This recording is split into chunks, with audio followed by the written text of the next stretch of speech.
მოგესალმებით ბატონო კახა, მადლობა რომ დაგვთანხმდით. ამ ამინჩი ჩვენთან ერთად ამოსულიყავით ამ სიმაღლეზე და დავიწყოთ. გვიანბეთ მრავალძალზე. დიახ. ჩვენ ვიყოფებით მართლაც მრავალძალის ტაძრის ეზოში, რომელიც არის ერთ-ერთი შესანიშნავი ხუროთმოძღვრული ძეგლი, აშენებულია 1010 წელს ბაგრატ მესამის მიერ. ეს თარიღი ემთხვევა დაახლოებით რაჭის საერისთავოს დაარსებას. ტაძარი თავდაპირველად წარმოადგენდა ერთნავიან ბაზილიკას დაახლოებით 1894 წლამდე, როცა ადგილობრივმა სასულიერო პირებმა მარკოს და მიხეილ სხიტლაძეებმა ტაძარი გააფართოვეს და აადგეს მათ თავზე 10 კუთხა გუმბათი. და მისმე გუმბათოვანი ტაძრად იქცა, ხო? ტაძარმა ჯვარგუმბათოვანი სახე მიიღო და ასეთი სახით მოაღწია ჩვენამდე. სამწუხაროდ ტაძარი დაგვინგრია 1991 წლის ძლიერმა მიწისძვრამ, მე 2007 წლამდე დაგროვილ მდგომარეობაში იყო და 2007-დან 2009 წლამდე მოხდა ტაძრის რესტავრაცია და უკვე ვხედავთ აღდგენილ ტაძარს. უნდა აღინიშნოს, რომ აი ძველი ბაზილიკა დარჩა მხოლოდ აღმოსავლეთი ნაწილი, საკურთხევლის კედელი. ჩვენ გაჩვენებთ აუცილებლად ამას, რომელიც შემკულია საოცარი ბარელიეფებით, ბიბლიური ეპიზოდებით და რამაც ესე იგი სახელი გაუთქვა ჩვენს ტაძარს არა მარტო მათ, არამედ წმინდა გიორგის ბარელიეფმა, რომელშიც ლომს გმირავს და არა დიოკლეტიანეს ან გველეშაპს. ბარელიეფები განუმეორებელია და თანადროულია ტაძრის, რა თქმა უნდა. აი აღმოსავლეთის ფასადი, აი ეს ეკლესია შედარებით მუქი ფერის რომ არის თავდაპირველი ნაგებობის ნაწილი, რომელიც აშენდა 1010 წელს. და შემდეგი ნაწილები? შემდეგი ნაწილები 1894 წელს არის გაფართოებული და გუმბათს დადგმული ტაძარი. ბაზილიკა შეიცვალა გუმბათოვანი ეკლესიით. გასაგები. ბატონ კახა, როგორც მე ვიცი, იქამდე სანამ ეს ტაძარი აშენდებოდა, საეკლესიო ცხოვრება, უпростоრად სამონასტრო ცხოვრება აქვე ახლოს მიმდინარეობდა. ამაზეც რო გითხრათ ორი სიტყვით. აღმოსავლეთით არის ჭოლევის ტბა, არის ნასახლარები, მაგრამ ნასახლარები აღარ შეიმჩნევა და ფიქრობენ, რომ სწორედ იქ იყო პირველი სამონასტრო ცხოვრების ჩანასახი. მერე ის მოიშალა და უკვე აშენებენ მრავალძალის ტაძარი. სოფელიც რომ გაჩნდა, შემდეგ მას დაერქვა მრავალძალის ტაძრის სამოსად მრავალძალის სოფელი. ტაძრის სახელიდან გამომდინარე დაერქვა სოფელსაც ეს დასახელება. მე კოინსტემა შეუცვალე სახელი და სოფელს ეწოდა მთისკალთა, მაგრამ მე დაიბრუნდა სოფელმა თავის სახელი და დღეს ყველასთვის ცნობილია მრავალძალის სახელით. კი ბატონო. და ეს სახელი საიდან მოდის ბატონო კახა, ეს მრავალძალი გასაგებია რომ სოფელს დაერქვა ტაძრის გავლენით, მაგრამ აი თვითონ ტაძარს თვითონ სახელი მრავალძალის წარმოშობისგან სხვადასხვა ვერსია არსებობს. ერთ-ერთი ვერსია, გეუბნება რომ მრავალი ძალის პატრონია, ძლიერი ტაძარია, მაგრამ რატოღაც უკავშირებენ თამარის პერიოდში ოსმალთა ჯარი შემოიჭრაო და ცდილობდნენ ამ სოფლის აღებას და ტაძრის გაძარცვას ხადია, ხო? ალბათ წმინდა გიორგის ნებითა ძალით ბურუსი ჩამოწვა სოფლის გარშემო და ეს მტერი თავის ჯარით გამოიჩეხა ჭოლევის ტბის გვერდზე რო კლდი არის, იმ კლდეზე გამოიჩეხა. ანუ გზაკვალი დაუბნია. და მე ასეთ რაღაცა არის, რომ თითქოს ოსმალთა მთავარმა ტაძარს შესთხოვაო, რომ გვიჩვენე შენი მაგარი ძალა, მრავალი ძალა, რომ გადაგვარჩინეო და სამშვიდობოს გაგვიყვანეო. გაიფანტა ნისლი და ტაძართან მართლა მოსულა ოსმალთა ჯარი, როგორ თქმა უნდა, უკვე არა დასაპყრობად, არა დასანგრებად, არამედ იწამეს, რომ ნამდვილად ტაძარს ძალიან დიდი ძალღონე ჰქონდა. აი აქედან მოდის ერთ-ერთი ვერსია, რომ მრავალი ძალის პატრონიაო. გამოცემის თანახმად ასევე ტაძარში ინახებოდა შაჰ-აბასის მიერ შემოწერილი ხმალი, ჯალალედინის მუზარადი, ასევე ხარების, აი ძვირფასი ყანწები ვერცხლით შეჭედილი, მას ქარახსები ქვია. ეს ექვთიმე თაყაიშვილმა ნახა თავის მოგზაურობის დროს, აღწერა კიდევაც. ამჟამად ეს ნივთები ინახება თბილისის მუზეუმებში და მართლაც აღწერილია, რომ ხმალი სპარსული წარმოშობის არის, მართალია ტარმოტეხილი, გაძარცვული, მაგრამ მაინც დიდებული აღმოსავლური წარმოების ხმალია. რაც შეეხება მუზარადს, ის რუსულან დედოფალმა ბრძოლაში მოპოვებული ნადავლი იყო და შემოსწირა მრავალძალის ტაძარს. ჭალედის რკინის მუზარადი. ბატონო კახა, აი ხმალზეც ხომ არა გვაქვს რაიმე ინფორმაცია, საიდან შეიძლება და მოხვედრილიყო ამ ტაძარში? ასეთ გამოცემის თანახმად ახლა სპარსულ ამბავთან მივდივართ, რომ შაჰაბას რომ გაუგია, რომ ეს ტაძარი ძალიან ძლიერია და მთელი საქართველო მას ელაპარაკობს და მის ძალას იფიცავს, გადაწყვიტა, რომ საჩუქარი გამოეტნია და მისი ასეთი თხოვნა იყო, რომ წაიღეთ ეს ჩემი ხმალი და შეესწირეთ კედელზე ჩამოკიდეთ მრავალძალშიო. და მართლაც ეს ახლა წარწერა არ ქონდა ისეთ რომ დამტკიცებული იყო ზუსტად შაჰაბა, მაგრამ აღმოსავლური წარმოების არის ნამდვილად სპარსული წარმოებისო ექვთიმე თაყაიშვილი ამბობდა. და ინახებოდა გარკვეული პერიოდი, მაგრამ მეგრე გაძარცვეს თვლები აქ აყრილი, ტარი მოტეხილი და დაზიანებული სახით მოაღწია ჩვენამდე.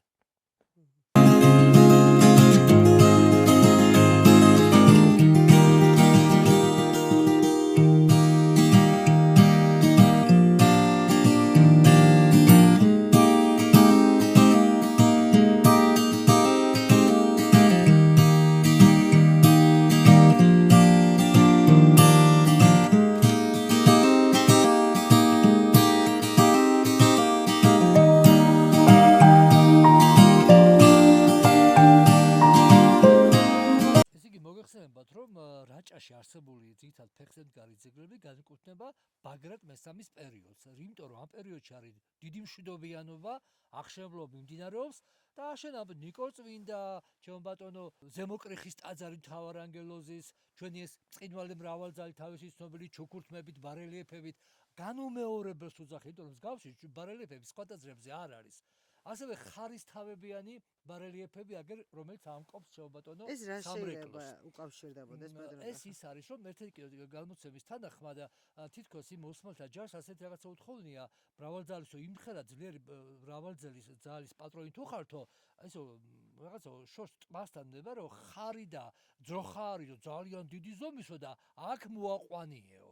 და მართლაც მე მოიყვანესო ხარიო, მოიყვანა მრავალძალმა, ეს ოსმალებმა მე დააკლეს ეს ხარი, რქებისგან გააკეთეს სწორედ ჩვენ ზემოთ ხსენებული ქარახსები, ვერცხლით მოჭედილი და შესწირეს ამ ტაძარს. ხო, ესეთი უცნაური ამბები დაკავშირებულია ოსმალთა ამბავთან, ხო და ნამდვილად ბევრი ტაძარი აშენებული ბაგრატ მესამის პერიოდში და თითქოს მე კიდევ რომ სკოლაც იყო თითქოს ხუროთმოძღვრების რაწაში ამ პერიოდში, რომ ეს ტაძრები იმეორებენ კვეთის ფორმას, სარკმელების მოხაზულობის ფორმას, არქიტექტურას, რაც უკვე დამახასიათებელია სწორედ მე-11 საუკუნის დასაწყისისთვის და მისი შუახანებისთვის და ბაგრატ მესამის სახელთან არის.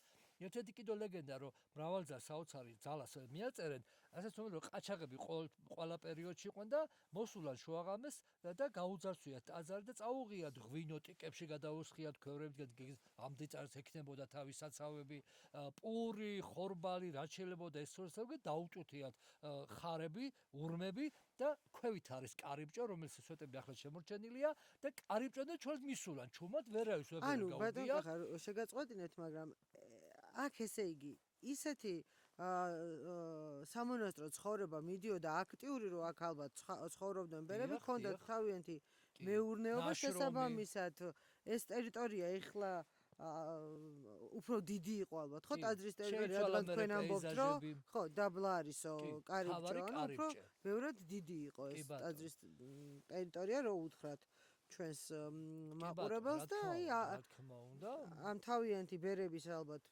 მოყვანილი თავიანთი სარჩო საბადოები რაც ხონდა, ამის გატაცებისთვის იყვნენ შეიძლება ჯვარხატებითაც დაწვით ეს ურმები და ჩასულან იმ კარიბჭემდე, კარიბჭეში ვეღარ გასულან.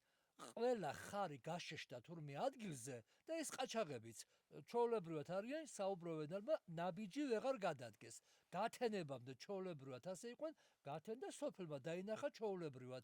მოვიდნენ, დაინახეს ეს გაშეშებული ხარულმები, დატვირთული და ეს ყაჩაღები.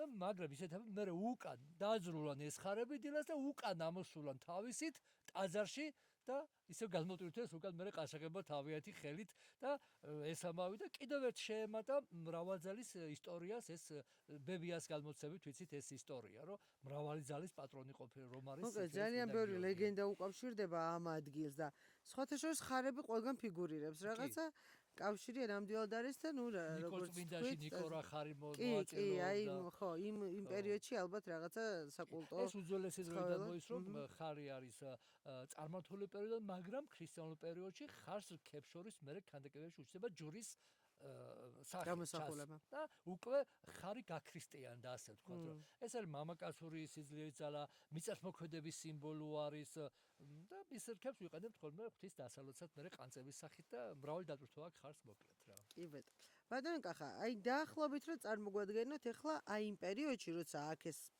ცხოვრება მიმდინარეობდა ზოგადად რაჭაში რა ხდება კი ასევე გარდა მრავალძალის სამონასტრო ცხოვრებისა გვაქვს ველტყევის მონასტერი, არის ჭელიშის მონასტერი, სადაც ძალიან დიდი მუშაობა მიმდინარეობს წიგნების გადაწერაზე, თარგმნაზე, მოხატვაზე, ხატების შეჭედვა, წარწერების გაკეთებაზე, ოქრომჭედლობა იყო რაჭაში მაღალ დონეზე, აი მაგალითად ზემო რაჭაში შოდას თასთან არსებობდა საოქრომჭედლო სკოლა, სადაც არა მარტო ჭედავდნენ, არამედ მოქონდათ, ამრავლებდნენ მერე, იმიტომ რომ ხატების გამოჭედვა ასე იოლის საქმე არ იყო. ჯერ ხატვა ხდებოდა, მერე ამ მოხატული ხეზე ფიცარზე კეთება ხატები, იცით უძველეს ხატები და შემდეგ კი მოჩარჩოება ხდება მისი და მისი შემოსვა ხდება მერე.